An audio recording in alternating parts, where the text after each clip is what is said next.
Buenos días, buenas tardes, buenas noches, dependiendo de desde dónde se estén uniendo. Bienvenidos, bienvenidas.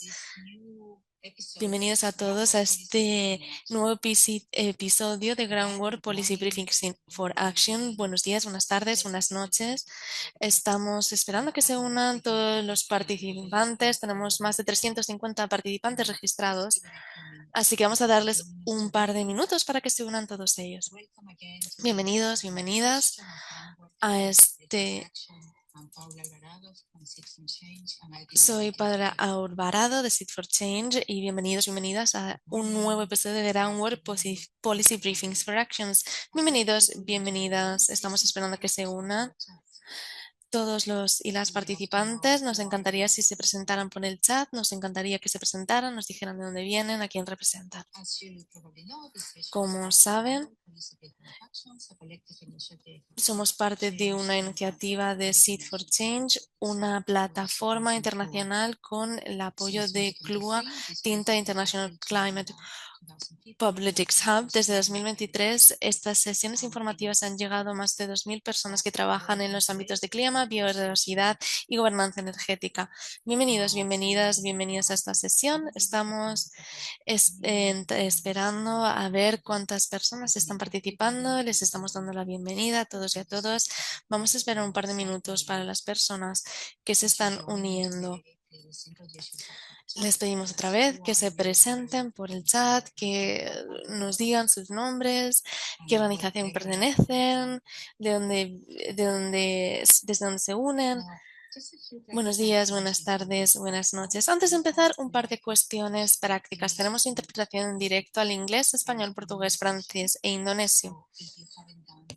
Si todavía no lo han hecho, hagan clic en el icono del globo en la parte inferior de su pantalla o a través de los tres puntitos donde pone más a través del globo. Esta sesión va a ser en inglés. La mayoría de los ponentes van a hablar en inglés, a excepción de uno. El resto de participantes hablan en inglés. Pueden elegir en qué idioma quieren escuchar la sesión. Escuchen en su idioma preferido a través del icono del globo seleccionando el idioma. Si utilizan su móvil para unirse, lo van a encontrar a través del menú de más. Una vez hayan elegido su idioma, recuerden silenciar el idioma original, si no van a estar escuchando dos voces a la vez. Vamos a seguir. Nos gustaría escuchar quién está aquí. Pónganos un mensaje por el chat, recuérdenos de dónde se están uniendo. Si quieren también guardar los mensajes enviados al chat, también lo pueden guardar. Está muy bien poder ver a todos los que se han unido. Recuerden que para hacer una pregunta tienen que hacerlo a través de la sección de preguntas y respuestas. Es la función de Zoom. Por favor, no las envíen a través del chat, porque si no es posible que las perdamos. Tenemos a varios compañeros ayudándonos, pero es posible que las perdamos de vista, por lo que les pedimos que las pongan en la función de preguntas y respuestas. Pueden enviarla cuando se les ocurre la pregunta, no tienen por qué esperar al final de la ponencia. Vamos a responder tantas como sea posible. Vamos a tener una segunda parte de esta sesión para las preguntas, pero les pedimos que la pongan a través de la sección de preguntas y respuestas, porque a veces los ponentes la responden sobre la marcha.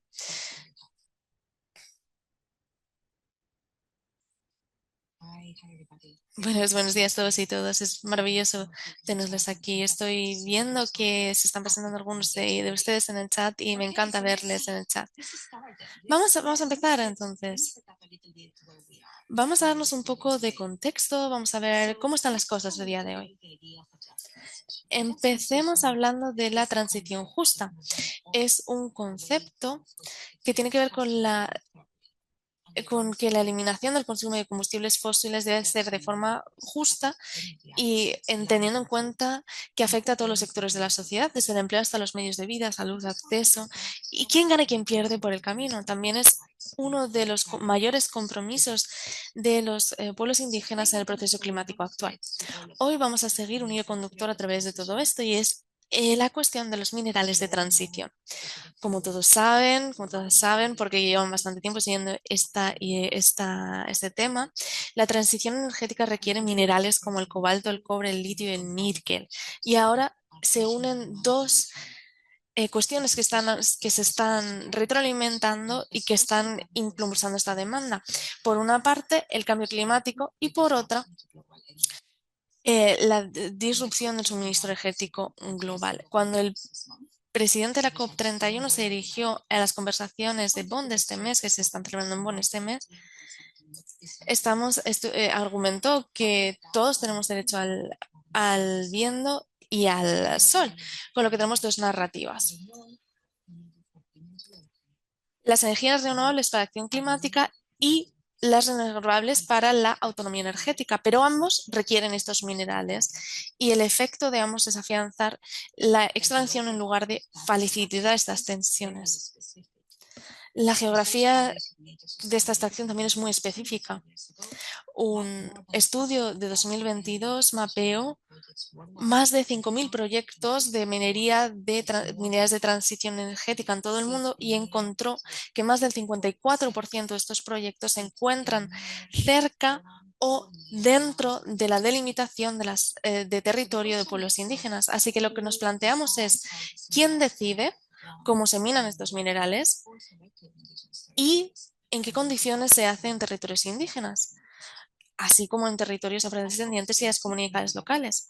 En la COP30 de Belén, después de años de activismo, del programa de trabajo de transición justa dentro de las negociaciones climáticas, una vía dentro de las negociaciones climáticas de la ONU, se abordó este trabajo para que el coste no recaiga en los trabajadores de las comunidades.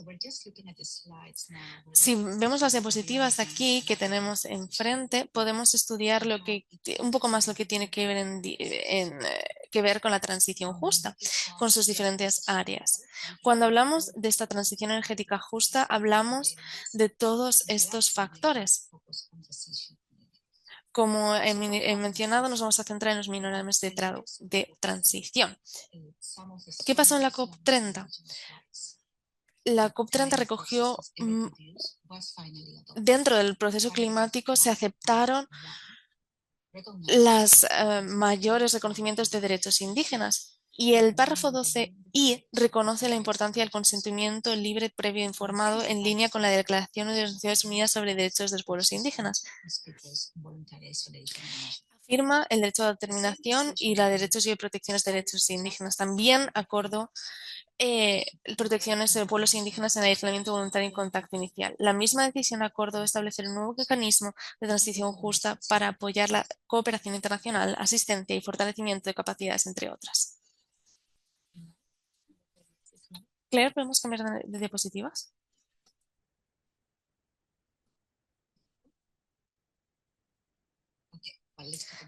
Aquí estamos. Creo que no veo la diapositiva correcta.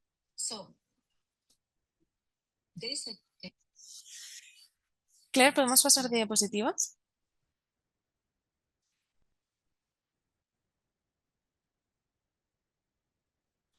Perdón, es que he ido demasiado rápida. Aquí tenemos un pequeño repaso, como estamos diciendo, el 54% de los proyectos de minería de minerales críticos están cerca de o en territorio indígena. Ahí es donde estamos. Perdón, he sido demasiado rápida y no les avisé. Aquí es lo que tenemos. ¿Podemos volver una más? ¿Podemos volver una, por favor?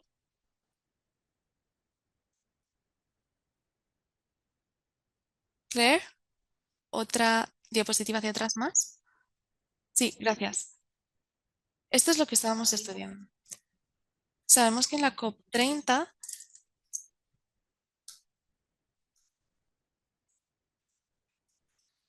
se estableció la creación de un mecanismo de transición justa.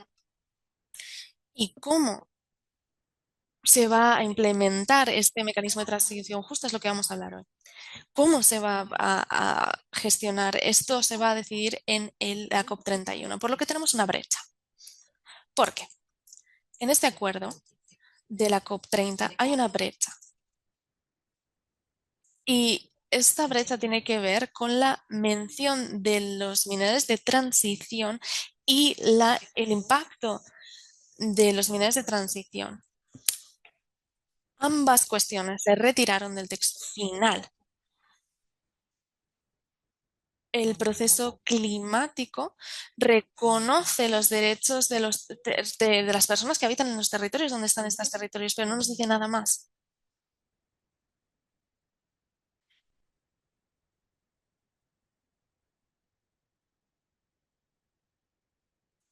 El Foro Permanente de la ONU sobre Asuntos Indígenas señaló directamente la brecha este año e instó a las partes a reflejar el consentimiento previo e informado de los artículos nacionales vinculantes hacia 2027. Para cerrar esta brecha, estamos mirando a la COP31 en Anatolia, que se celebrará a finales del 26, tenemos unos 8 meses.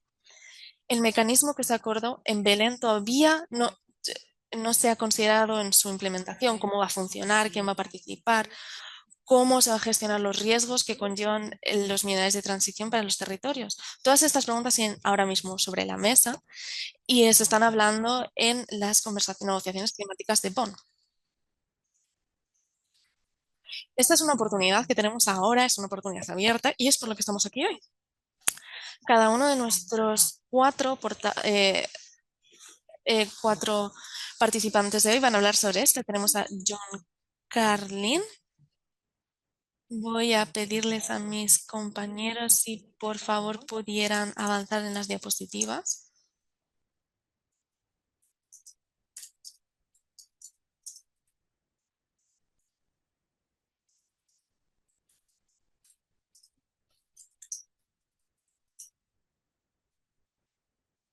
Claire, si pudiéramos pasar a la diapositiva de los ponentes de hoy. Ahí estamos. Muchas gracias, Evan. Cada uno de nuestros ponentes de hoy nos va a dar una perspectiva diferente. Tenemos a Joan Carlin, que nos va a hablar a nivel internacional cómo se consiguieron los avances de la COP30 y cómo los derechos, y sobre más los derechos de los pueblos indígenas respecto a a la lucha climática. Brian ahora mismo está en Bonn, que va a hablarnos más sobre las negociaciones y sobre cómo el nuevo mecanismo puede ayudar a la transición justa. Con eso nos vamos a pasar a tres territorios diferentes. Tenemos a Manuel Mpula Nukumba, que va a hablarnos desde la República Democrática del Congo. Después tendremos a Carlos Mandambi Condori, que nos va a hablar desde el altiplano de Bolivia. Y por último, Joan Carlin. Y por último, vamos a hablar con nuestro último ponente, que nos va a hablar eh, des- desde otra perspectiva. Con eso tenemos a todos nuestros ponentes. Tenemos a Joan Carlin, nos gustaría empezar con ella y haciéndole algunas preguntas. Nos gustaría preguntarle sobre su perspectiva y sobre su perspectiva a largo plazo de estos procesos. ¿Qué lograron verdaderamente los pueblos indígenas en la COP30 a través del programa de transición justa y qué cambia en la práctica el párrafo 12.1 una vez salimos de las mesas de negociación? Muchas gracias por invitarme, Paula. Buenos días, buenas tardes y buenas noches a todos. Muchas gracias por hacerme partícipe de esta conversación tan importante. Me gustaría pedirle al equipo que eh, pusieran mis diapositivas porque me gustaría leer exactamente lo que pone en el párrafo 12 y hablar sobre el trabajo colectivo que han llevado a cabo a través del caucus de la UNFFF. Así que me gustaría recoger que esto es el resultado del trabajo duro y colectivo de los pueblos indígenas y su trabajo en la UNFFF. la importancia de los derechos de los pueblos indígenas para obtener su consentimiento libre, previo e informado de acuerdo con la Declaración de las Naciones Unidas sobre los Derechos de los Pueblos Indígenas y la importancia de asegurar una transición justa en todas sus rutas y también respetando y promoviendo los derechos colectivos individuales, los derechos individuales y colectivos internacionalmente de los pueblos indígenas, incluyendo el derecho a la autodeterminación, el reconocimiento de los derechos y las protecciones de los pueblos indígenas en aislamiento voluntario de contacto inicial y respecto a los derechos humanos internacionales con sus principios e instrumentos. Este es un párrafo muy sólido que se refiere a todos los pueblos indígenas. Es el mejor texto que ha salido dentro de las negociaciones hasta el momento. También, eso, bueno, cuando hablamos sobre lo referente a los pueblos indígenas, vamos a la siguiente diapositiva. También hablamos del derecho que tienen a ayudar al medio ambiente. Estamos hablando de sus derechos, de su conocimiento y todo esto tiene que ver con los resultados de la COP30 y esto es muy importante para los pueblos indígenas. Bueno, ustedes ya mencionaron la cifra, el 54% de los minerales de transición.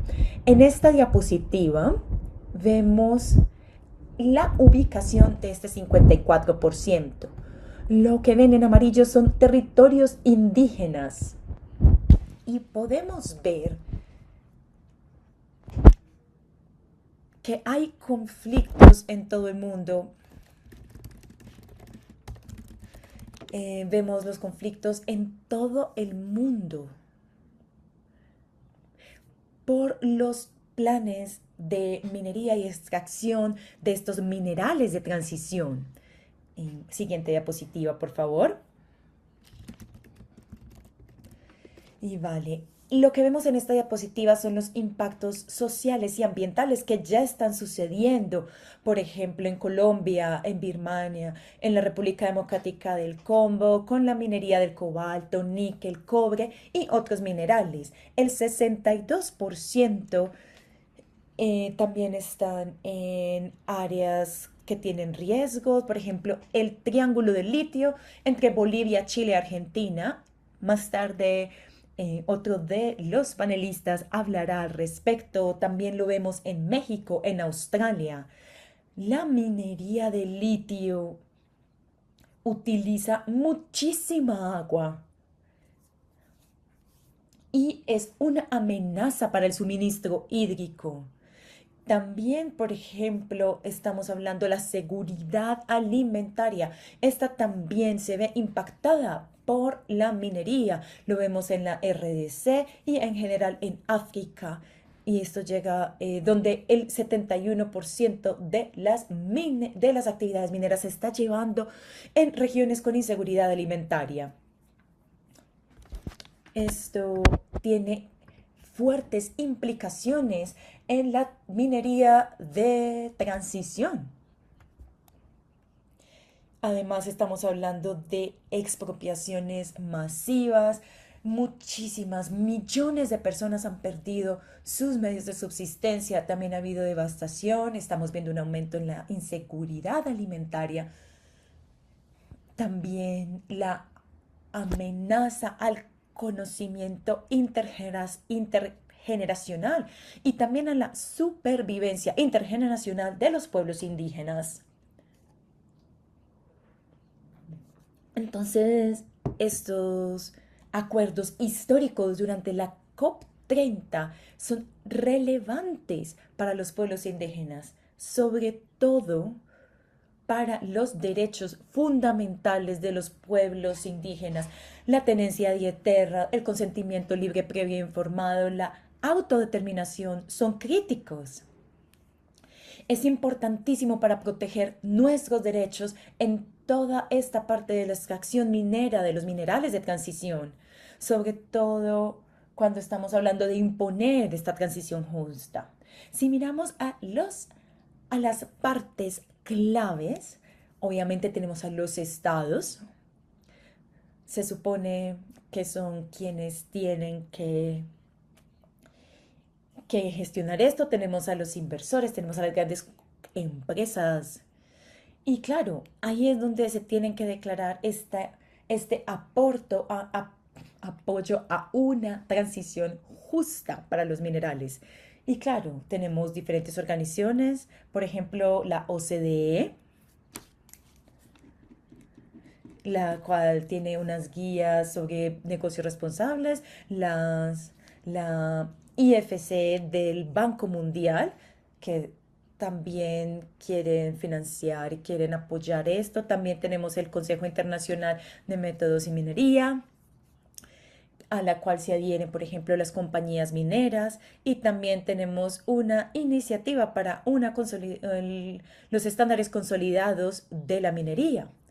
Y la idea es poder tener un solo estándar.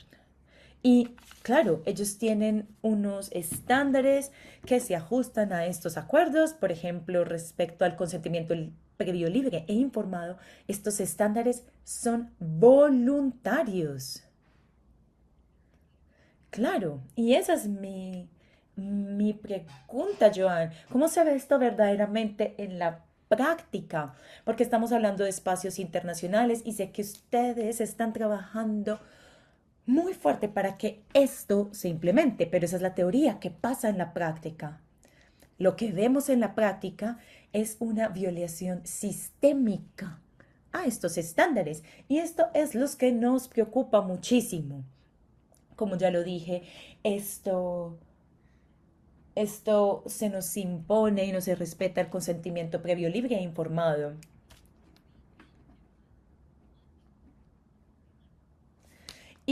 Pero digamos que ahora podríamos pedir una implementación obligatoria de este consentimiento, que se haga la debida diligencia. También, por ejemplo, que se asegure el conducto regular, que haya participación de los pueblos indígenas.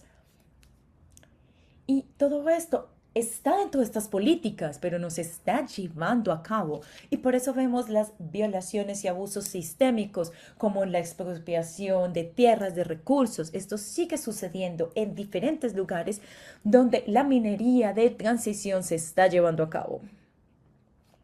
Y lo que necesitamos en este momento es que sobre todo los estados regulen a estas empresas, que se aseguren de que sí sigan y cumplan estos compromisos.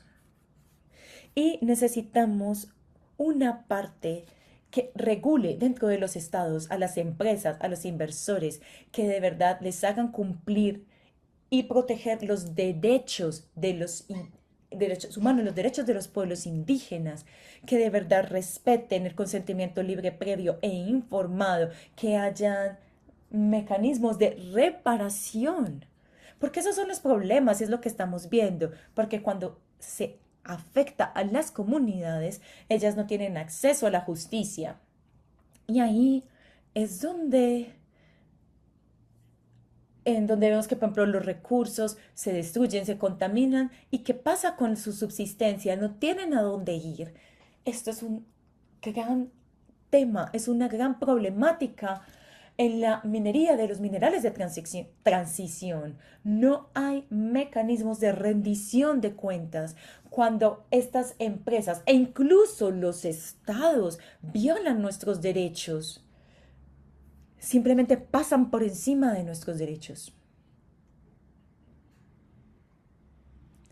Entonces,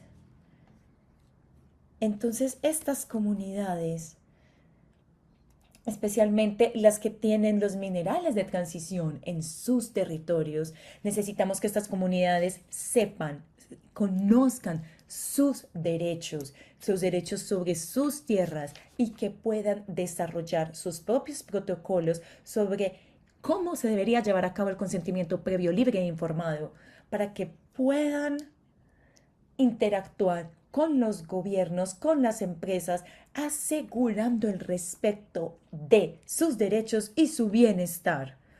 Esas son las cosas que podemos hacer.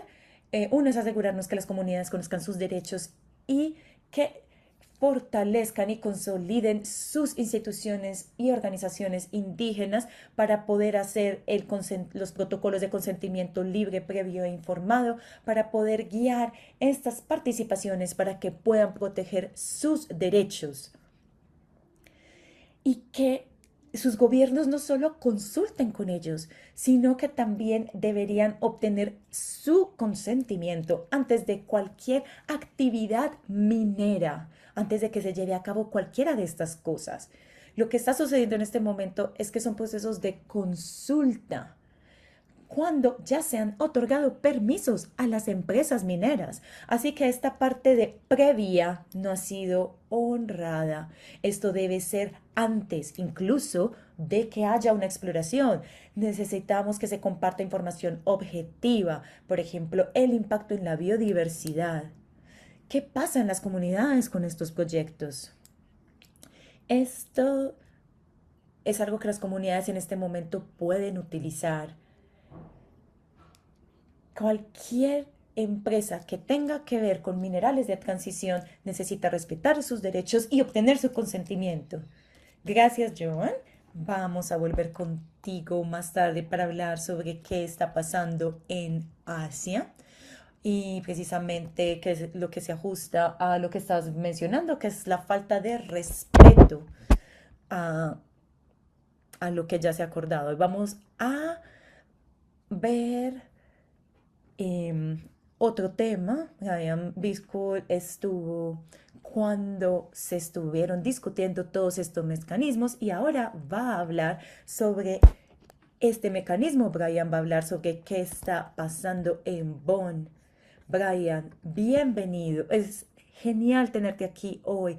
Muchísimas gracias por salirte de las salas de negociaciones de Bonn para estar hoy con nosotros. Tú has hablado sobre dos presiones acumuladas en la transición actual, energías renovables para la acción climática y energías renovables para la autonomía energética. Ambas intensivas en minerales, también afianzan la extracción en tierras indígenas. Comencemos ahí. ¿Cómo se manifestó esta presión dentro de las negociaciones de la COP y cómo acabó este lenguaje de minerales de transición fuera de este texto final? Pienso que nos ayudaría a todos a entender estas negociaciones, cómo se desarrollan, porque, por ejemplo, que un solo gobierno se oponga significa que este texto sale. Gracias.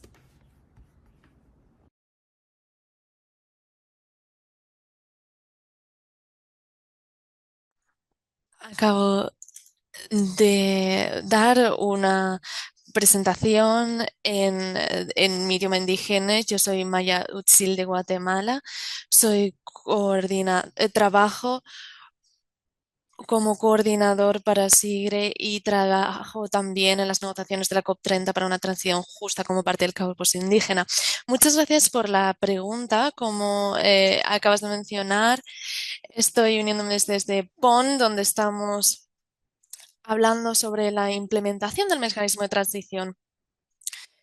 Y me gustaría volver a la primera pregunta, porque desde luego tenemos todos en mente la narrativa de la conferencia de las partes y también de la industria sobre cómo las renovables y cómo la electrificación son importantes para una transición justa, para la mitigación a nivel industria y para conseguir los objetivos del Acuerdo de París. Entonces, hay presiones porque la electrificación se percibe como la solución. Y desde luego no quiero decir que no sea una solución, desde luego es una solución para mitigar las emisiones, pero la forma en la que se implementa esa electrificación también importa. Y esto es el activismo que estamos llevando a cabo en estos espacios para asegurar que las acciones de transición justa no se pongan por encima de los derechos de los pueblos indígenas. Desde luego, una gran parte de la narrativa la lleva la industria, la llevan las partes y tiene que ver con escalar las renovables, la solar, la eólica, el almacenamiento como parte de la solución. Y como mencionabas, estos recursos requieren gran cantidad de minerales y algo que también hay que decir es que los minerales son muy centralizados en ciertas zonas. Si creemos que el petróleo ya está centralizado en ciertos países, en ciertas zonas, los minerales, en su caso, todavía más. El cobalto, el 70% del cobalto proviene de la República Democrática del Congo. El litio, en torno al 50% está proviniendo de Argentina y Chile, con lo que estos están muy localizados geográficamente, su geografía está muy reducida. ¿Y esto por qué importa? Porque cambia las dinámicas, porque cambia las narrativas. ¿Por qué? Porque si nos enfrentamos a una catástrofe climática, si nos enfrentamos a inseguridad energética, los derechos de los pueblos indígenas se convierten en consideraciones éticas dentro de esta narrativa. Se convierten en un impacto a mitigar, a un impacto a tener, a poner en la balanza contra los intereses económicos de los países, por lo que es importante tenerlo en cuenta. Creo que incluso en mi país, en Guatemala, hemos visto como el precio del níquel en los últimos meses ha, se ha incrementado en $5.000 estadounidenses por tonelada, por lo que su extracción es más económicamente ventajosa incluso cuando hay dudas sobre el consentimiento, incluso si hay un riesgo reputacional, riesgo legal. l- El precio de mercado tiene implicaciones en si estos proyectos se llevan a cabo o no. Y esto sucede en Guatemala. Tenemos una mina que está extrayendo níquel, la mina de níquel El Fénix. Y me gustaría recordarles que esta mina se suspendió la licencia hace unos años y ahora tienen un nuevo propietario y están volviendo a reiniciar el proceso. Creo que hay que recalcar que esto es un problema global y lo que se habla en Bonn, lo que se habla en Belén, tiene un impacto en los territorios indígenas y esa es la conexión y eso es la razón por la que estamos aquí. Y me gustaría también, antes de pasar al siguiente punto, que si la minería para la seguridad energética está llevándose a cabo sin el consentimiento previo informado, no es acción climática, no es seguridad energética, eso es colonización y es violencia. Y es por eso por lo que en Bonn decimos una y otra vez que no es justicia y tenemos derecho a oponernos a ello. Y por eso estamos trabajando en estos espacios para asegurar que el mecanismo de transición energética justa tenga mecanismos aplicables, porque vemos que este mecanismo va a ser la mejor parte, la mejor forma de implementar el párrafo 12i que mi compañera estaba destacando. Creemos que este mecanismo es la forma correcta de implementar el párrafo 12i. Y si esto no tiene resultados concretos, va a ser papel mojado para los pueblos indígenas. ¿Y qué están solucionando? ¿Qué están solicitando los pueblos indígenas de este mecanismo? Hay una lista de peticiones que se están mencionando. ¿Cuáles son las peticiones concretas? ¿Cuáles están siendo estas conversaciones? ¿Puedes compartir más? Sí. Hemos estado trabajando a través del caucus indígena en el grupo de trabajo de la transición justa.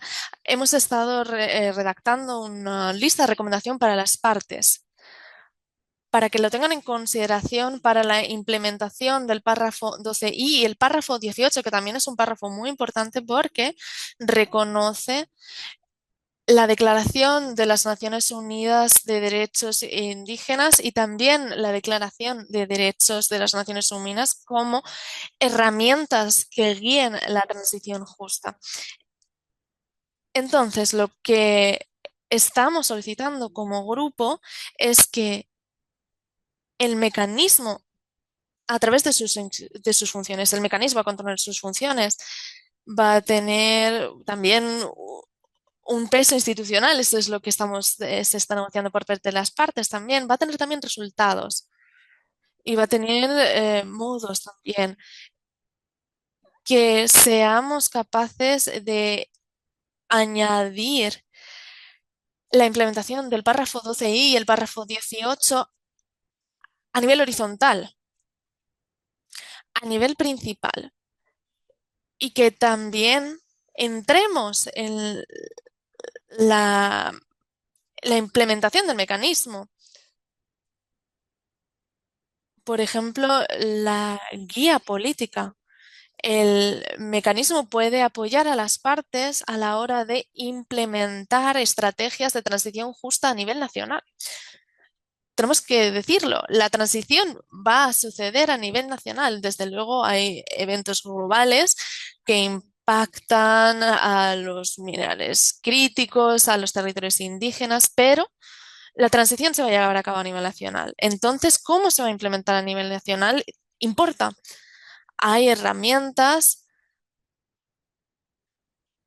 Por ejemplo, las contribuciones determinadas nacionalmente, los planes nacionales. En todos estos tenemos que asegurar la implementación del párrafo 12 y como parte de las estrategias de transición justa que están implementando los diferentes países. Por eso estamos trabajando para que estas funciones importantes permanezcan. También necesitamos evaluación y monitorización. Vamos a necesitar monitorización y evaluación sobre la implementación de los diferentes elementos o de la implementación del párrafo 12i y 18 por parte de los países. ¿Y por qué sigo enfatizando el nivel nacional? Porque la transición justa, tal y como se concibe dentro del sistema de Naciones Unidas, es determinada a nivel nacional. Podemos hacer recomendaciones, podemos participar en las negociaciones, podemos hacer propuestas, pero al final del día todo esto es voluntario. Y los países, las naciones, tienen que incorporarlo, tienen que tener el deseo político de implementarlo, por lo que tenemos que seguir adelante. Si somos capaces de incluir estos elementos en las negociaciones del mecanismo, y también tenemos que seguir con nuestro activismo a nivel nacional. Y lo que es más importante, también estamos solicitando la participación a nivel institucional de los pueblos indígenas. Uno de los mayores puntos de fricción es si tenemos que tener una institución con una parte política y una parte técnica, o si no solo necesitamos una red o un área de coordinación. Lo que queremos es una institución con representación indígena dentro de esta institución para que los pueblos indígenas puedan participar y poner sobre esa mesa estos temas, porque también tenemos el saber hacer. Una de las preguntas es cómo vamos a implementar el consentimiento previo libre informado en las estrategias nacionales de transición energética. Entonces, es una pregunta importante. Podemos hablar durante horas de los resultados del mecanismo, pero no quiero tomar demasiado tiempo, así que lo vamos a dejar por aquí. Vamos a estar compartiendo también las posiciones y sobre cómo podríamos implementarlo. Creo que no es tan diferente de lo que están diciendo diferentes países, pero hay varios países que no tienen la misma perspectiva y es una conferencia de partes, por lo que tenemos que esperar a que se sucedan los debates. Muchas gracias. Solo para una clarificación. Estamos hablando del párrafo 12i y del párrafo 18. ¿Podrías hablarnos un poco más del párrafo 18 y cómo se complementa? Sí, muy importante. El párrafo 12i es el primero de su tipo porque reconoce la autodeterminación, también reconoce el aislamiento voluntario y el consentimiento previo y forzado. Pero el párrafo 18 lo complementa de una forma muy importante porque recoge todas estas herramientas, todos estos procesos que guían la transición justa. Y tuvimos el éxito de poder recogerlo en, en las declaraciones de Naciones Unidas sobre empresas y derechos humanos y sobre pueblos indígenas, por lo que es un elemento clave, es un elemento básico teniendo en cuenta estos elementos, por lo que nos permite llegar a estos espacios y pedir que se implementen. Pero las partes, a día de hoy, hay algunas de las partes que están solicitando que no se tengan en cuenta estos elementos en plena sesión como parte del mecanismo de transición justa, lo que refleja por lo que necesitamos llevar a cabo este trabajo para asegurar que los párrafos 12 y 18 que ahora establecen un marco normativo a través del cual las empresas y los gobiernos llevan a llevar a cabo esa transición energética se implementen y que tengan resultados para los pueblos indígenas sobre el terreno. Y esto nos devuelve lo que está hablando Joana, el trabajo que se está llevando a cabo en diferentes espacios adicionales para que se respeten los derechos. ¿Cómo podemos llevar esto a la implementación sobre el terreno a nivel nacional? Porque al final son recomendaciones y tienen que implementarse luego las recomendaciones. Y esa es la pregunta que teníamos.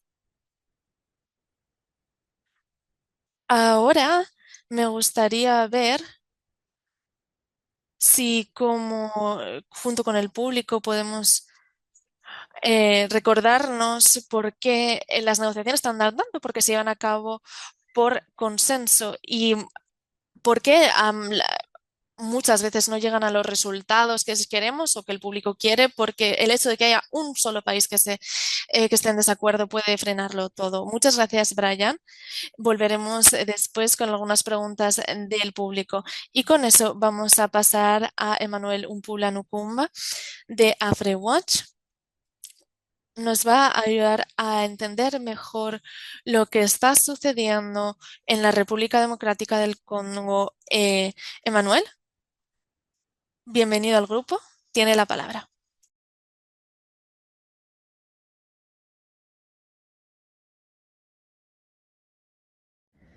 Vale, aquí le tenemos, Emanuel. Bienvenido, Emanuel.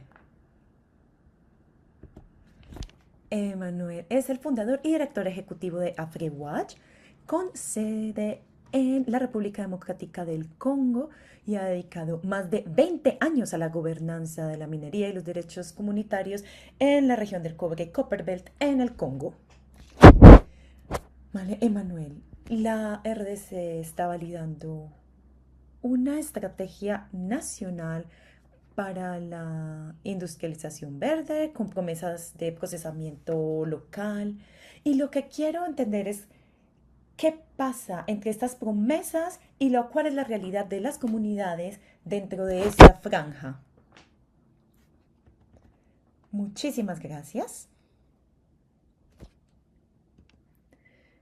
Voy a comenzar con un poco de contexto.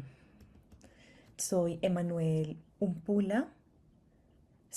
Trabajo tanto para AfriWatch RDC como AfriWatch Internacional.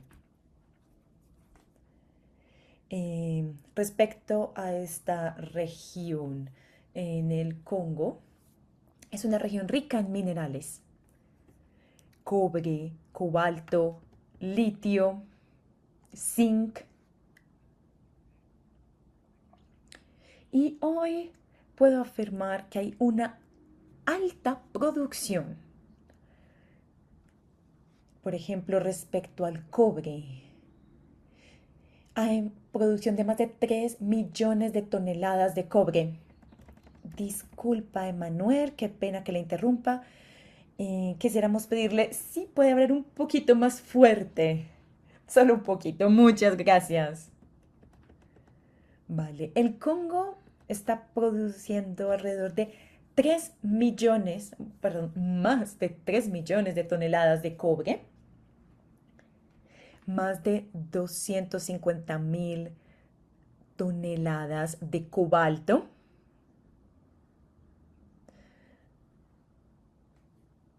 También, por ejemplo, en 2026 serían más de 4.000 toneladas de zinc. Y también, por ejemplo, en otra provincia estamos produciendo litio. El Congo tiene un gran depósito de litio. Entonces la idea es poder comenzar a extraerlo y ser uno de los grandes productores de litio.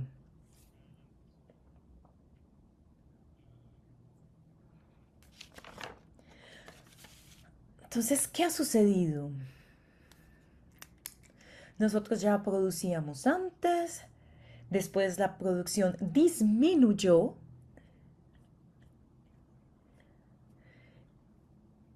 y después entre 2001, 2002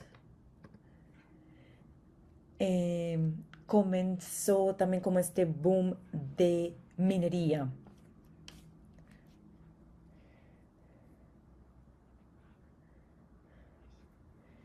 Entonces, claro, esta parte del valor agregado es fundamental, pero ¿qué pasa?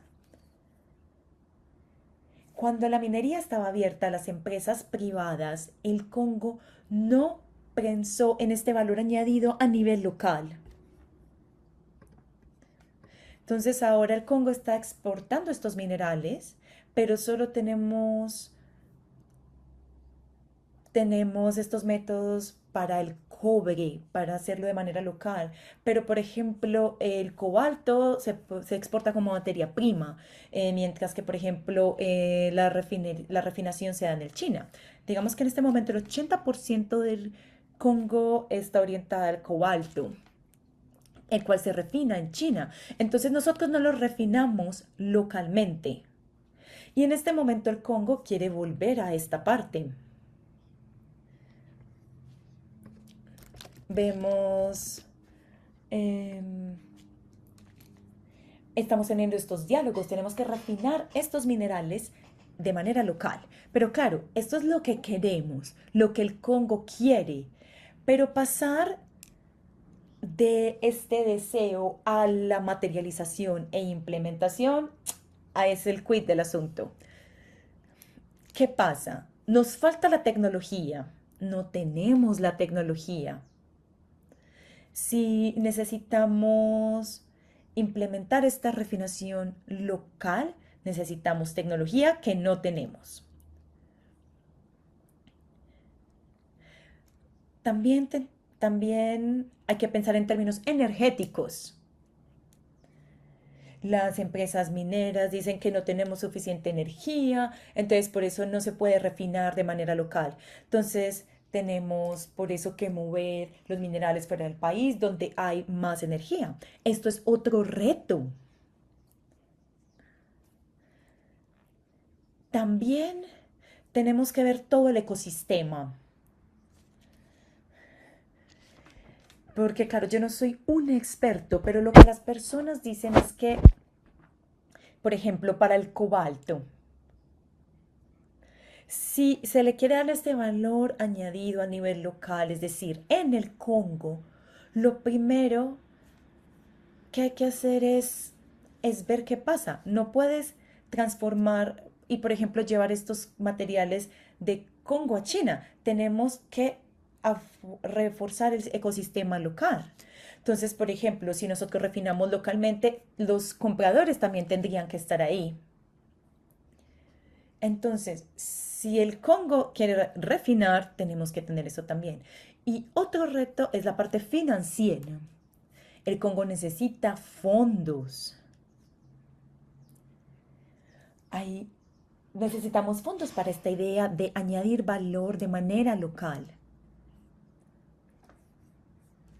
Entonces, necesitamos tener dinero para poder patrocinar esta visión.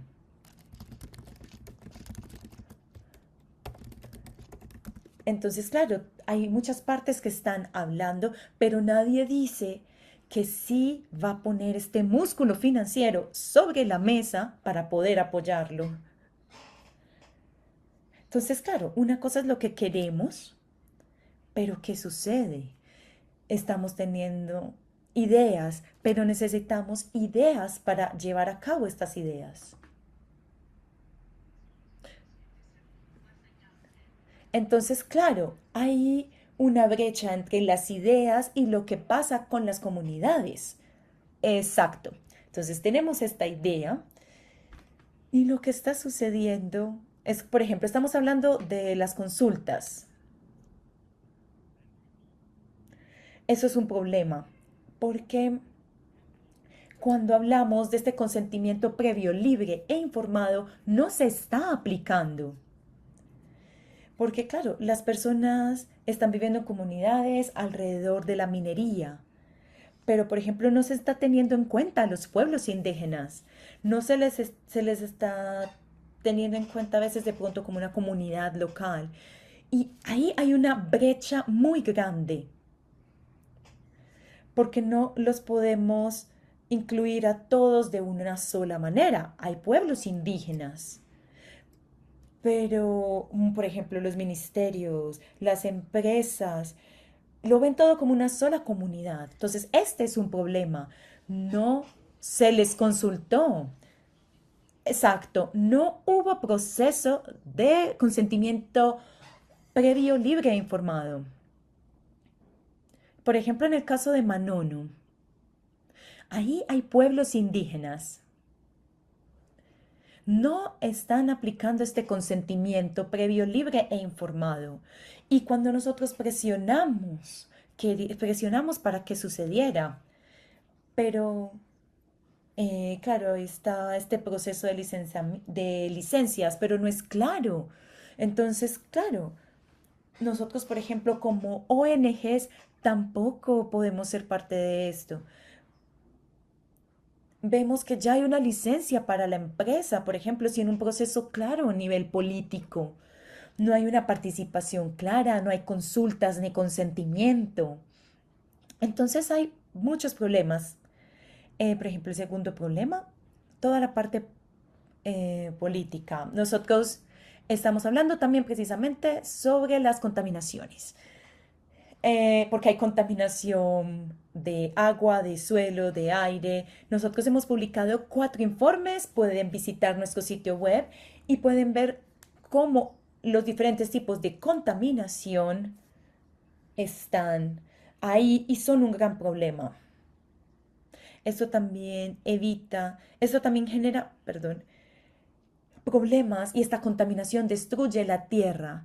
No pueden cultivar su comida por todas estas contaminaciones. Si ustedes van a los alrededores de la minería, ustedes pueden ver que las personas están muriendo de hambre porque no pueden cultivar su comida y no pueden hacerlo por culpa de la contaminación. Y el Estado no está utilizando su autoridad y su poder para detener esta contaminación. También, por ejemplo, vemos que las comunidades viven alrededor de estos problemas, de esta minería. También está la distribución de las ganancias. Por ejemplo, si vemos lo que pasó de 2000 a 2002 y después alrededor de 2010 con la minería. Entonces ellos dicen que, por ejemplo, hay mejoras porque se le dio algo de dinero a las autoridades locales o a las comunidades. Pero entonces después empiezan los grandes problemas de gestión en ese nivel. Porque también entonces hay un problema de gestión de fondos porque el Estado utiliza su poder porque quiere recaudar más fondos y volver a que les devuelvan esos fondos. Entonces, ¿qué pasa? Las personas vienen a extraer minerales en estas regiones. No vienen con una visión de quedarse. Ellos simplemente quieren extraer los minerales y después de esto irse.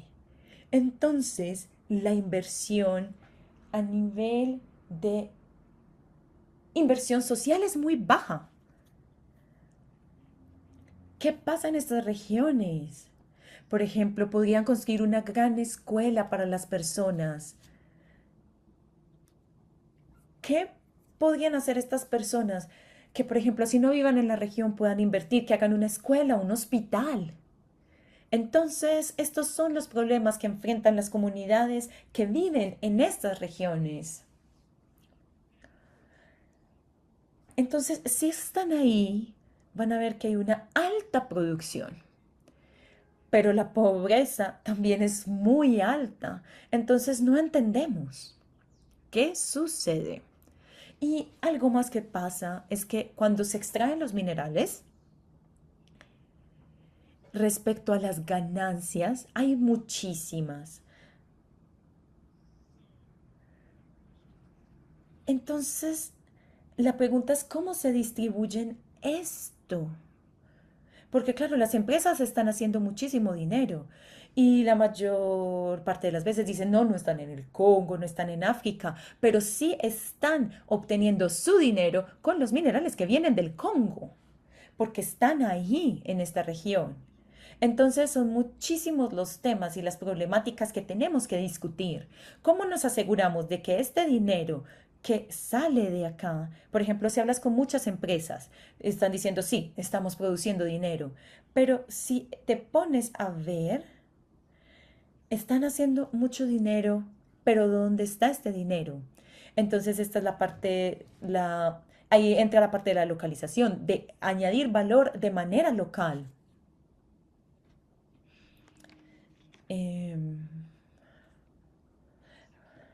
entonces, claro, tenemos que ver a todas estas comunidades donde, por ejemplo, no están reconociendo el uso consuetudinario de la tierra, donde en este momento son partes de una gran cadena de producción que no es regulada y que no da el apoyo necesario. Tenemos más preguntas para usted, pero vamos a avanzar con nuestro siguiente orador.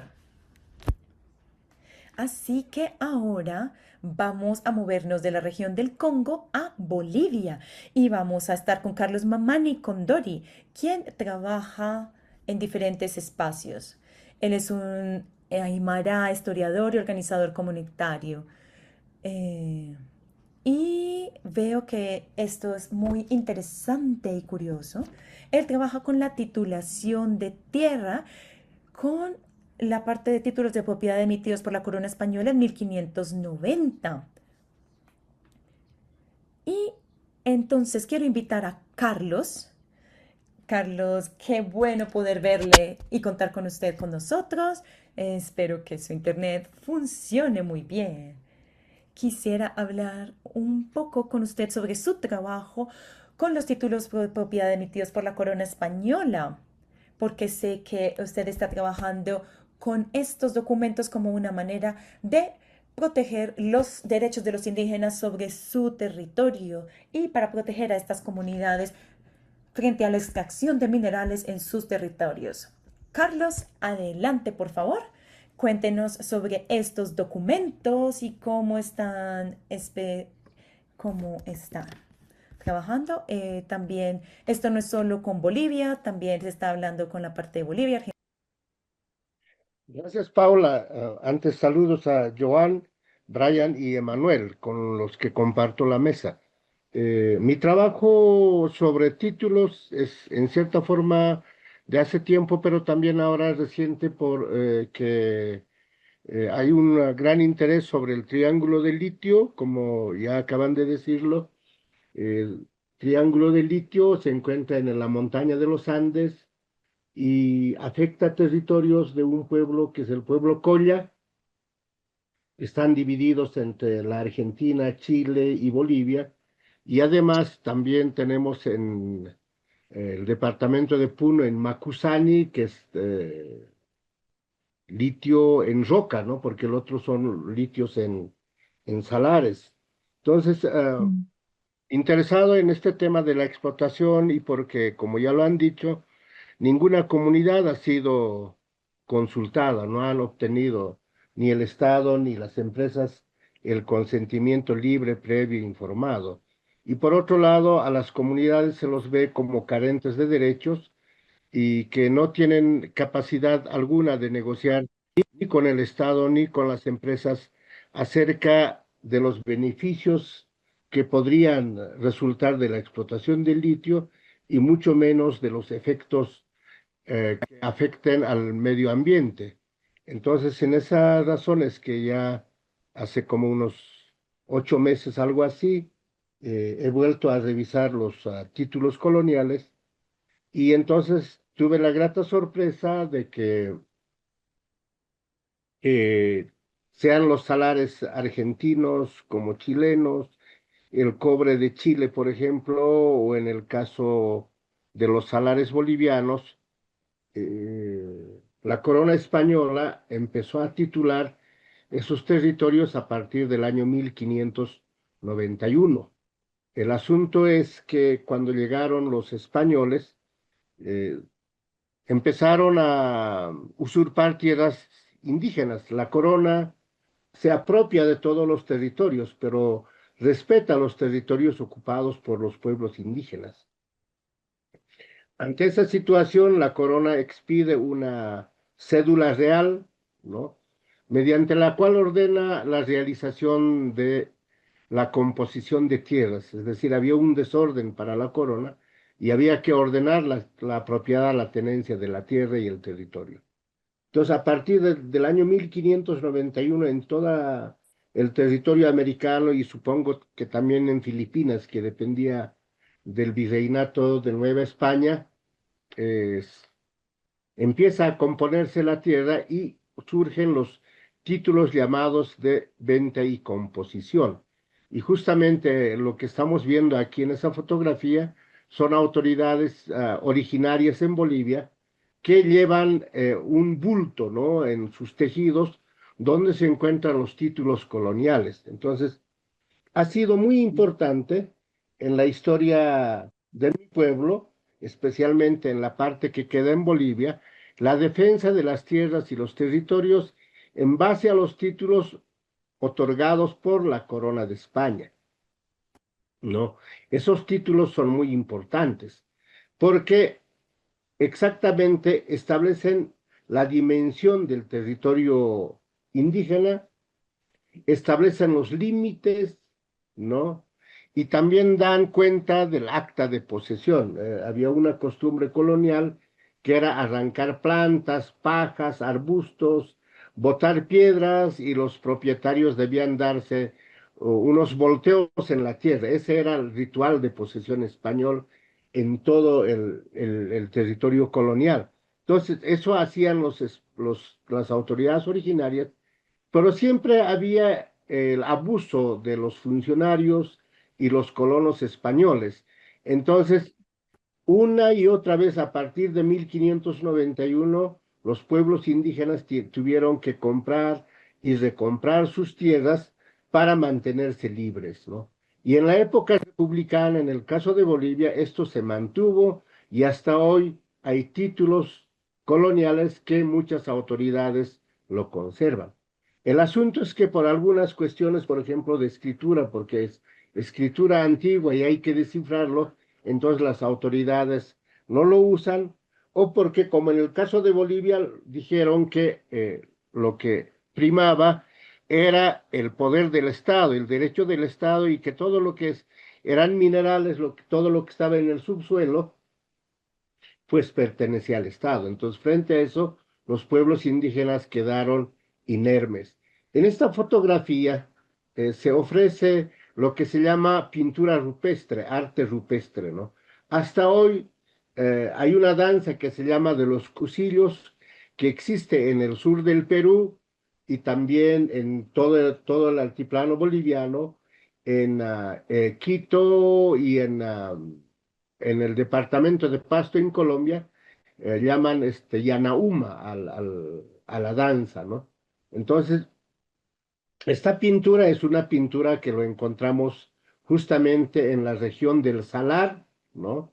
Y esto lo traigo porque el año 1974 hubo el primer parlamento indígena de América en San Bernardino, Paraguay. Y en la declaración final, los participantes dijeron que con títulos o sin títulos la tierra es nuestra, porque somos pueblos originarios, ¿no? Y eso es importante porque mm, tanto la Declaración de Naciones Unidas como, por ejemplo, la Constitución política del Estado boliviano reconoce a los pueblos indígenas como pueblos preexistentes. Entonces puede ser que hayan muchos pueblos que no tienen títulos otorgados por la corona de España, títulos escritos, pero pinturas como estas testimonian, ¿no?, la titularidad de esos pueblos a sus territorios.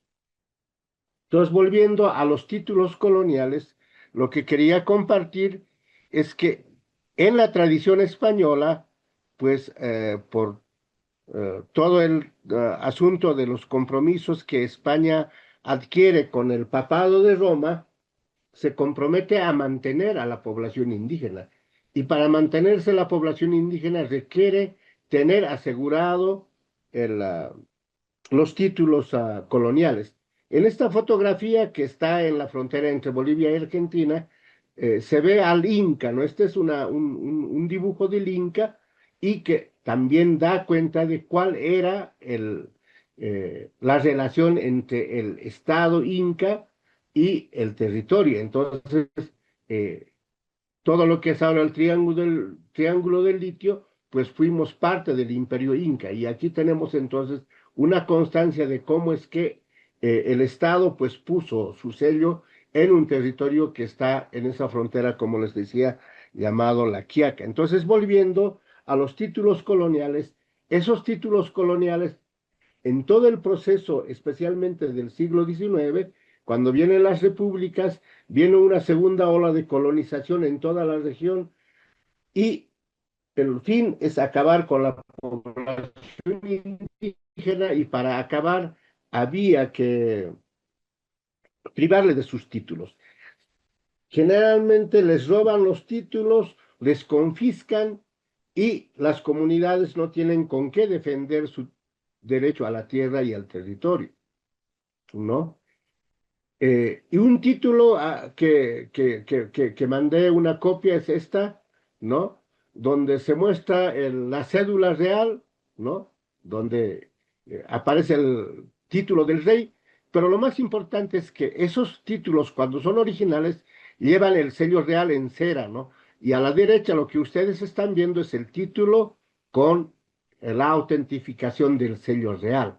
Eso le hace auténtico, eso le hace legal. Entonces, estos títulos, por un lado, han sido conservados en parte por las comunidades, pero en su mayor parte se conservan en los archivos coloniales, que existen en todas las capitales donde habían reales audiencias. Aquí en Bolivia está la Real Audiencia de Charcas y el archivo es el Archivo Nacional de Bolivia, que está en la ciudad de Sucre, ¿no? Luego tenemos al Archivo Virreinal, que está en la ciudad de Lima y está en el Archivo Nacional del Perú, lo mismo en la Argentina, o en el caso, por ejemplo, de Filipinas, había una Real Audiencia de Filipinas, pero por cuestiones de guerras entre las grandes potencias y la invasión japonesa en la Segunda Guerra Mundial, al parecer esos archivos han desaparecido, pero se puede consultar los documentos referentes a Filipinas en el Archivo de México, en el Archivo Virreinal de México y también en el Archivo General de Indias que está en Sevilla. Entonces, es una tarea un poco titánica, ¿no?, de buscar estos títulos porque cuando uno va al archivo, a los catálogos, y no aparece como título de tal comunidad, aparecen como juicios por tierras, o aparecen con otros nombres, entonces uno tiene que darse la tarea de la búsqueda, es como buscar, eh, como dicen, la aguja en un pajar, pero siempre uno encuentra estos títulos como yo los encontré y los muestro aquí con el sello real, ¿no? Entonces, esos documentos lo tenemos, como les digo, en todos los archivos coloniales de los pueblos que hemos sufrido el colonialismo español. Y volviendo al caso boliviano, entonces, Las tierras comunitarias fueron defendidas especialmente en el siglo XIX y XX frente al colonialismo republicano con estos títulos. Ahora, ¿por qué son Thank you. importantes estos títulos? Ujú. Porque la República, el Estado actual, dice los minerales que están en el subsuelo son dominio del Estado. Mm. Ahora eso dice la ley. Pero cuando la corona de España vendió esos territorios, se pagó en oro y plata por esos territorios. Así constan en los títulos. Pero esos territorios pues fueron vendidos en el caso del Triángulo de Litio con el salar incluido. Entonces encontramos títulos de tres comunidades: Santiago de Opoco, eh, Tolapampa y Coroma en el sur de Potosí, que eran dueños de la mitad del salar, ¿no? Y Mm. justamente en el salar, los jefes de la comunidad, los Malcus, tienen que hacer el ritual de la posesión, ¿no? Y luego Mm. también existen juicios entre comunidades donde las comunidades sentan presencia en sus territorios. También Carlos, Carlos, hasta hace un poco, termino con eso, ¿no? La ujú, explotación de las salinas estaban en manos de las comunidades, ¿no? Su economía dependía de la explotación del salar. mm.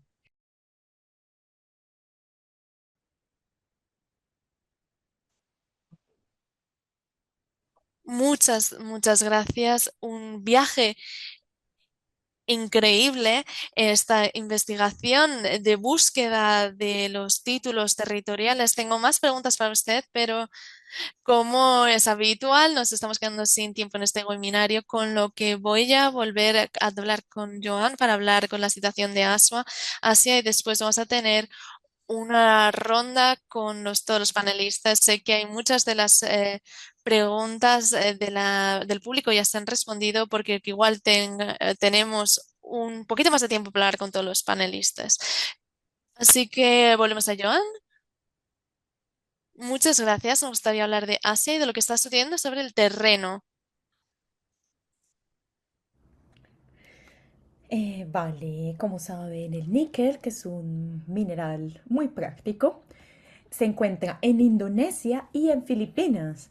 La fuente número uno es Indonesia y la segunda Filipinas. Entonces, si vemos lo que pasa en nuestro territorio, al norte de Maluku, eh, en los pueblos se enfrentan a grandes amenazas a través de la extracción del níquel. Estamos hablando de que se necesita muchísimo para toda la parte de baterías, pero esta economía de minerales verdes está destruyendo los bosques y territorios indígenas. Por ejemplo, en un territorio específico hay más de 99 permisos, cubre muchísimas hectáreas y todo esto se solapa con los territorios indígenas. Entonces, esto redujo el espacio de los Maniagua, incluso de los Piasi también. Recordemos que en este acuerdo los pueblos en aislamiento voluntario se deben proteger, pero esto no está pasando. Em, y lo peor es la criminalización. Esto también afecta a la resistencia comunitaria. 6 líderes fueron criminalizados por defender sus bosques ancestrales ante la extracción minera. 4 de ellos enfrentaron condenas de 4 a 20 años. Entonces, esta criminalización de los pueblos indígenas refleja una realidad más amplia. Porque, ¿qué es? Que proteger los bosques es un delito, porque las empresas en este momento funcionan con el apoyo del Estado. Entonces, este boom, este auge del níquel no está generando desarrollo o progreso para las personas, sino que está amenazando su supervivencia. Esto es lo que estamos viendo en el territorio. Además de la destrucción de los bosques, también hay criminalización, inseguridad alimentaria, contaminación de los ríos. También está debilitando la identidad cultural. Este es el caso de Indonesia. Y en Filipinas, como ya lo mencioné, que es el segundo productor de níquel, también ha habido expansión de la minería de níquel. Y es sobre todo por la demanda en las baterías eléctricas. Esto cada vez aumenta el impacto sobre las comunidades y los pueblos indígenas. Y esto muestra que las actividades mineras en Managua y otras regiones hace que se salten estos productos, este proceso, disculpen, de el consentimiento. Vemos que ha habido exclusiones, que ha habido amenazas. Entonces, todas estas actividades mineras tienen como resultado la contaminación, deforestación masiva, y esto impacta a la agricultura y los modos de vida que dependen de los bosques. Esto que también ha sucedido en Indonesia. Entonces, la minería del níquel tiene degradación económica, de salud ambiental, hay una alta contaminación, también hay enfermedades de la piel, respiratorias, reduce el acceso al agua limpia y se pierde la productividad agricultural. En Zamanga, muchas comunidades se oponen una y otra vez a esta explotación minera que afecta sus territorios ancestrales, sus recursos hídricos y su gobernanza. Esto es otro ejemplo de que este tipo de proyectos afectan los sitios sagrados y no hay una manera de mitigar esta destrucción.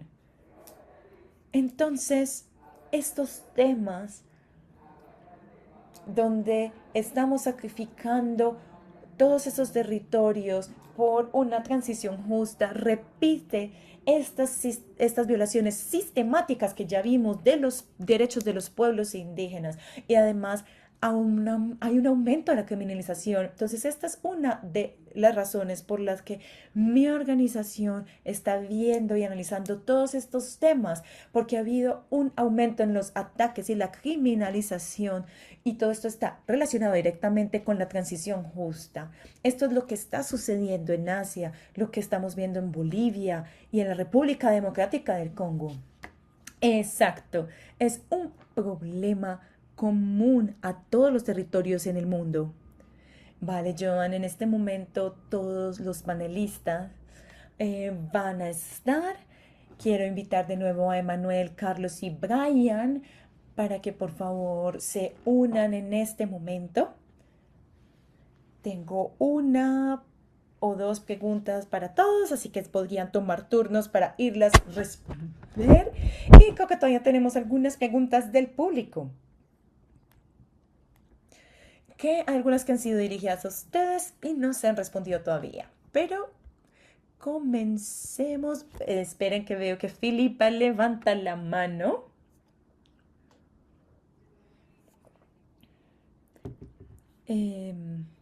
Paula era decir precisamente que una de las preguntas en el chat es sobre los mecanismos para hablar sobre el mecanismo de transición junta y también sobre mecanismos de las Naciones Unidas u otros mecanismos internacionales, si son legalmente vinculantes y si no, ¿cómo hacemos? ¿Cómo podemos tomar acción?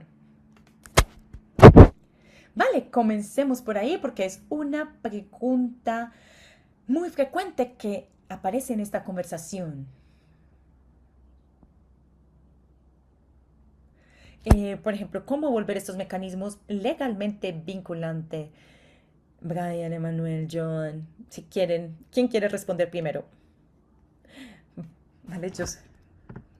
Brian hablando. Sí, claro, yo puedo responder esto.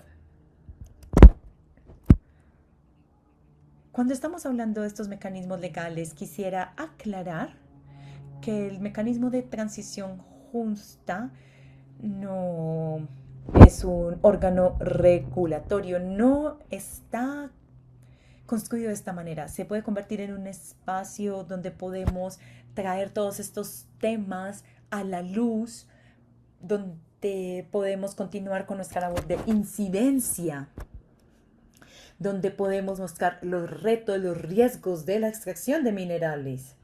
Y, por ejemplo, con Emanuel escuchamos todo sobre el cobre. Cuando hablamos sobre el cobre, las últimas cifras muestran que en los próximos 20 años los seres humanos necesitamos minar, extraer todo lo que hemos extraído en toda nuestra historia, más de 7 millones cúbicos de toneladas. Entonces, ¿qué significa esto para los pueblos indígenas? Esto es fuente de preocupación, obviamente, pero este mecanismo lo que quiere es dar unas guías, también monitoreo, evaluación sobre cómo los pueblos indígenas hacen parte de las estrategias y políticas de una transición justa. Respecto sobre cómo continuamos luchando para proteger los derechos de los pueblos indígenas a nivel nacional, ahí es donde necesitamos las leyes, necesitamos que se codifique y haga parte de las leyes, tanto a nivel nacional como internacional, el consentimiento libre, previo e informado.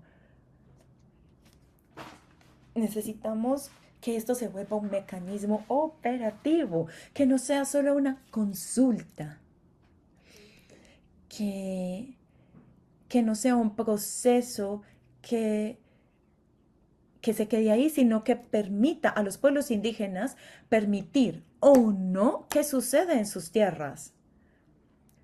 Y hay que luchar, porque hay muchísimas cosas que suceden y que le impiden a los pueblos indígenas ejercer ese derecho. Pero si es un derecho de los pueblos indígenas, no depende de los gobiernos y de las empresas definir esto cómo se ve. Tenemos nuestros propios protocolos y tenemos que asegurarnos de que esto se vuelva parte de la ley. Gracias. Gracias, Brian. No sé si Emanuel o Joan quieran decir algo. Sí, quiero añadir algo más. Vale, yo he hecho mucha incidencia a nivel nacional al respecto. También a nivel de las Naciones Unidas. La verdad, he buscado que podamos tener guías. Hay un ejemplo, el de las Naciones Unidas.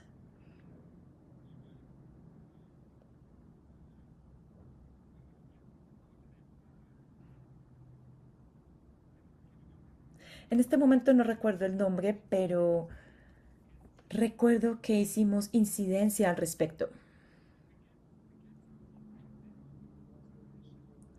En los términos de estas consultas y consentimientos, ¿qué pasa? Cuando estás trabajando a estos niveles y después buscar una manera como de bajarlo a las comunidades y de que se complemente a nivel nacional, ahí hay un problema.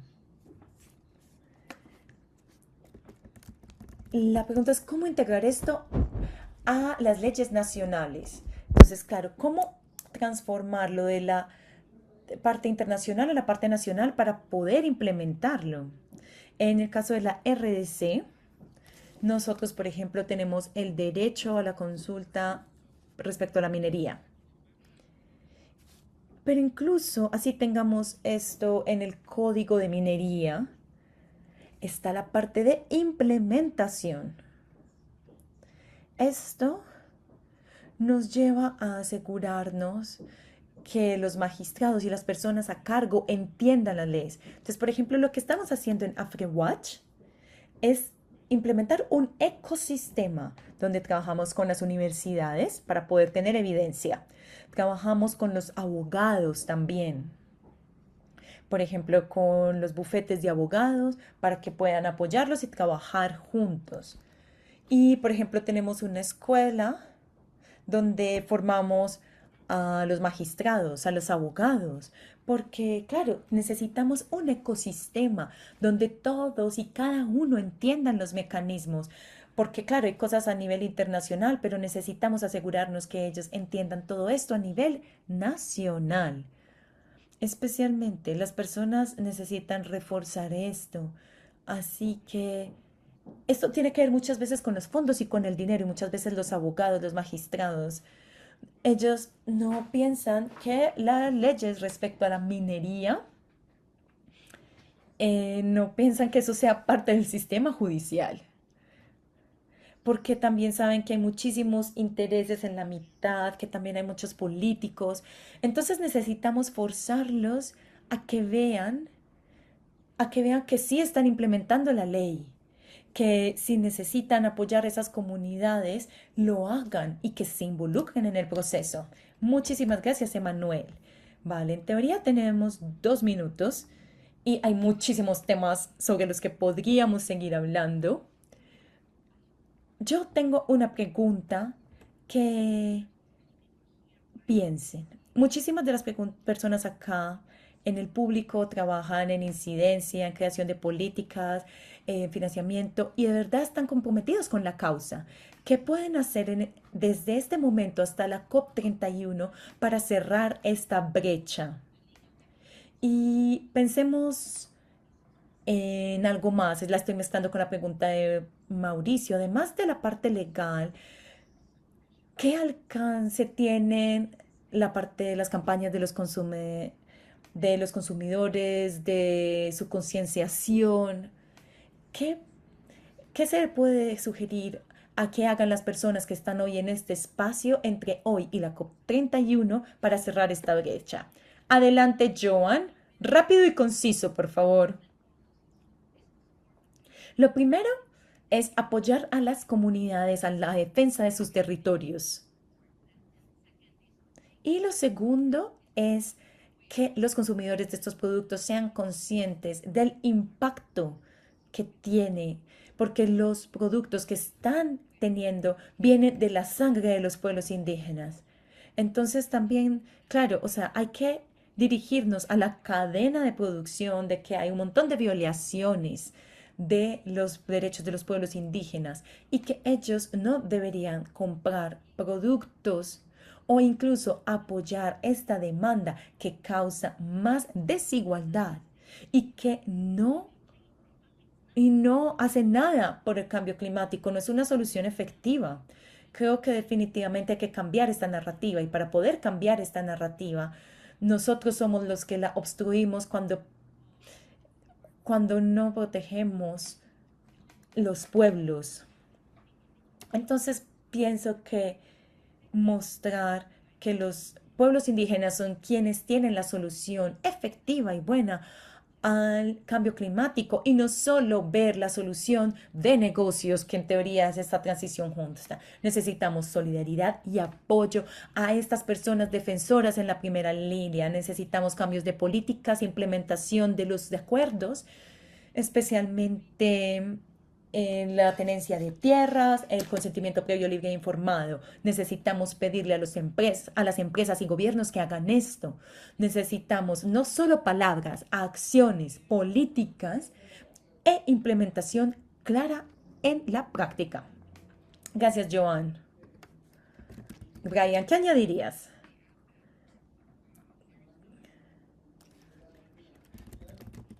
Creo que no hay una sola solución, no hay una solución única a esto. La verdad tenemos que utilizar todas las herramientas que tengamos.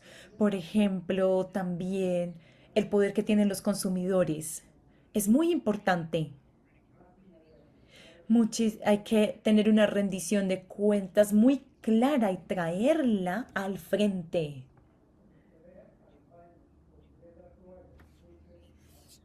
Que esto tiene que estar sometido al escrutinio público. Tenemos que utilizar esta plataforma, esta inercia que estamos teniendo para que las personas entiendan que los minerales de transición se están extrayendo sin consentimiento previo, libre e informado, que no hay consideraciones éticas, que no se respetan los derechos de los pueblos indígenas, que son impactos que no se pueden ni siquiera mitigar, pero necesitamos ver que una parte central de esta transición es respetar los derechos de los pueblos indígenas y que todo lo que se haga tiene que tener beneficios tangibles para la comunidad. Muchísimas gracias, Emanuel.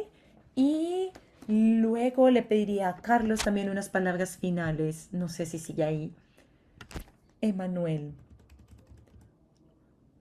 Estoy de acuerdo con Joan y Brian. Creo que no podemos utilizar solo un mecanismo. Tenemos que asegurarnos que los utilizamos todos y que depende de cada caso. Por ejemplo, si hay soluciones a nivel local, es genial, a nivel nacional también. Y si no estamos satisfechos con esto, podemos buscar ir hasta un nivel internacional. Hay muchísimos medios, está las Naciones Unidas, está la OCDE. Podemos buscar todo esto, pero también podemos buscar utilizar justicia nacional, por ejemplo. Podemos, que también lo hemos intentado hacer en el pasado. Pero para cerrar mi contribución, quisiera recomendar utilizar los mecanismos a nivel nacional. Tenemos que asegurarnos que estos principios a nivel internacional se integren a nivel nacional. Y esto le daría a las ONG más poder para poder solicitar la justicia que se merecen nuestras comunidades. Gracias, gracias. Carlos, no sé si nos puedas escuchar. Entonces voy a comenzar a cerrar este webinario porque ya nos estamos ¿Ya? pasando. Carlos, si estás ahí, súper. Todavía Unas no me palabras escucho. finales, alguna Claro. recomendación para el público. Y el trabajo que estoy haciendo, ¿no? Para que sea realmente efectiva en la consulta y que se haga, que se obtenga el consentimiento libre, previo, informado de los pueblos indígenas, el instrumento más poderoso son los títulos. En el caso de las antiguas colonias españolas, son los títulos otorgados por la Corona de España, en la que la Corona reconoce derechos territoriales. Y en el caso boliviano, el Estado boliviano entre el siglo XIX y comienzos del XX reconoció esos mismos títulos. Entonces, nadie puede entrar a un territorio sin pedir permiso, ¿no? Y nadie puede explotar sus recursos sin el consentimiento de sus pueblos. Entonces, para mí, este es un instrumento muy efectivo y que aquellos hermanos que van a las negociaciones de las COPs, etcétera, las ONGs, como dijo Emanuel, pues deberían tener en cuenta estos instrumentos que los estados coloniales y luego los estados nacionales han reconocido a los pueblos indígenas. Muchas gracias, Carlos. Cubrimos muchísimos temas hoy. Si ustedes se perdieron algo, van a recibir la grabación de este webinario. También vamos a producir materiales multilingües, un podcast también. Y si todavía están con nosotros y no han salido del webinario, por favor, llenen la encuesta que tenemos en este momento en el chat, ya que esto nos ayuda muchísimo. El próximo webinario es el 30 de julio. El link para registrarse está en el chat. Muchísimas gracias a Emanuel, Brian, Carlos, Joan, a mi colega Filipa, a todo el equipo de Tinta que nos apoya también en esta sesión y a todos y todas por estar con nosotros. Muchísimas gracias por estar durante esta mañana, tarde o noche, dependiendo de dónde estén ubicados en el mundo. Y nos vemos en el próximo webinario el 30 de julio. Que tengan un feliz día, tarde o noche. Gracias.